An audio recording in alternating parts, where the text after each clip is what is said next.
This is ENCA. Now, two major briefings have been postponed today. The National Coronavirus Command Council's briefing for this afternoon on the regulations to be implemented under level 3 of the lockdown. Well, on Sunday, President Cyril Ramaphosa announced the whole country would move to level 3 next week. The social cluster briefing on socio-economic interventions for level 3 restrictions was also going to take place and has been postponed. New dates and times are still to be communicated yet. On that note, then, the National Coronavirus Command Council on the regulations was meant to have a briefing on the regulations to be implemented under level 3 of the lockdown, and those briefings, as we just told you, have been postponed. Let's take this conversation further then. I'm joined by analyst Ongama Mtimka to talk to us about that. Ongama, it might seem like a minor inconvenience. It's a postponement. We know the briefing will happen, but we also know, Ongama, that uncertainty has become the only certainty we've had. And it doesn't bode well for rule of law to be uncertain about where things stand. Why do you think this postponement is taking place at this particular time, given the context of the contentious issues around some of the regulations over the last few weeks? Good morning, Tulas and your viewers there. So I think there's a lot of things that are happening here. If we look at what's been happening since the past 3 weeks, what we'll find is that there has been a strong contestation of government intentions and messaging, as well as regulations. The extent to which the national consensus that initially supported government action and almost gave what appeared to be a blank check has hugely narrowed, and government is facing a legitimacy crisis. So the tobacco proxy war, for example, what insight it gave to the state was that it is very costly to communicate one thing and within days change it. So part of what I suspect is happening now is after the briefings by the president and the reactions that they triggered among South Africans, it may be that there's issues arising from there that have become a topic of discussion within the higher echelons of power, or it may be that there are looming potential areas on which the state's regulations can be challenged, which have necessitated going back to the drawing board and having maybe a few more discussions before these briefings can take place. So part of the impression I've gotten, Ongama, is that in terms of responding to some of the contentious issues around the regulations, many of which were clearly headed for court, it seems that government has opted to actually preempt in many instances and basically just change those regulations before they are even challenged in court. But they seem to be unwilling to budge on this one issue. And in fact, the way I've framed it is that government has said it is in your hands. We are not going to continue to nanny all of you, but we will continue to nanny those who smoke. Why do you believe this is such a fundamental issue for the government? Very interesting. So if we look at the initial arguments that were advanced, it was mainly from the economic angles, where people were debating around livelihoods and life.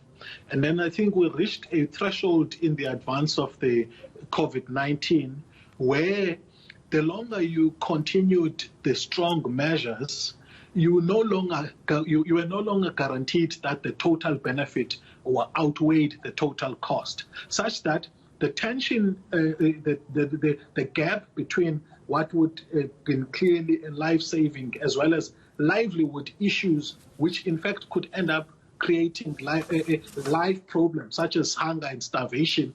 So the line got thinner in that economic divide. And then the second thing that happened was once the economy was opened, and with the latest, for example, the sales of alcohol, a values discussion came into the national debate that says you are exalting money above worship. And then secondly, around, for example, the prioritization of alcohol and worship. And there was for a good 2 days, a strong debate around the values of the country and what it values. After government acceded to the spiritual call, now there's a debate about whether we are in a rationality debate, whether it's rational to accede to the call of the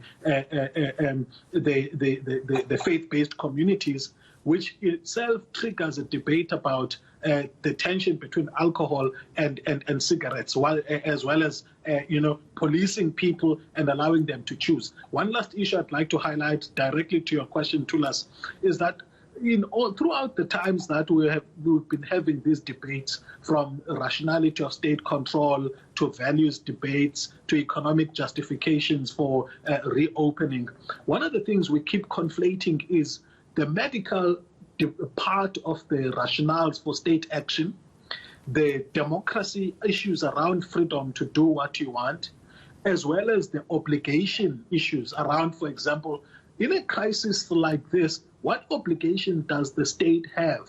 And if you look at international practices since the post-war period, after the Second World War, there's been a very strong emphasis that says states are not only about national security, that is protecting borders against foreign threats, but also in the realm of food, in the realm of human rights, in the realm of health care.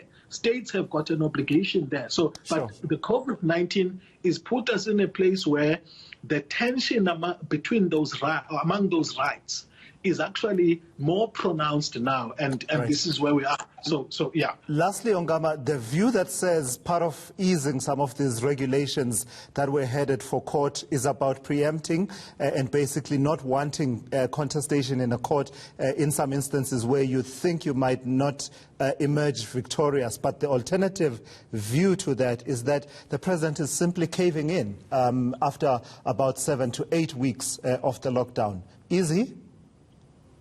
The strength of a democratic state is these game theoretic decisions which get taken, anticipating the reaction of other social sectors which hold the state accountable.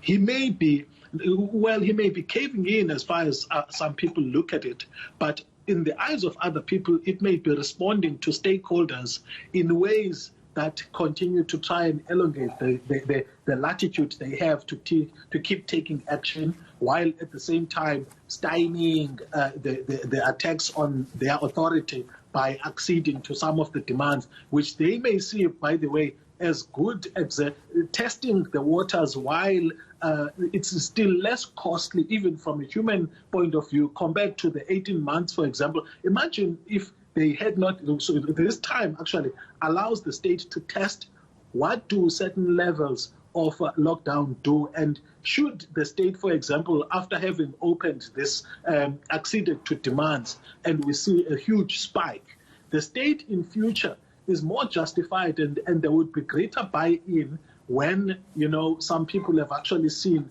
what consequences come. And I think it is okay for us, or for the state, to try these while the cost is still relatively low compared to the coming few months, for example. All right, Ongama Mtimka, thank you so much for your insights. Am I allowed to say I absolutely love his political mind? I know I've said it before, so there you go, Ongama Mtimka.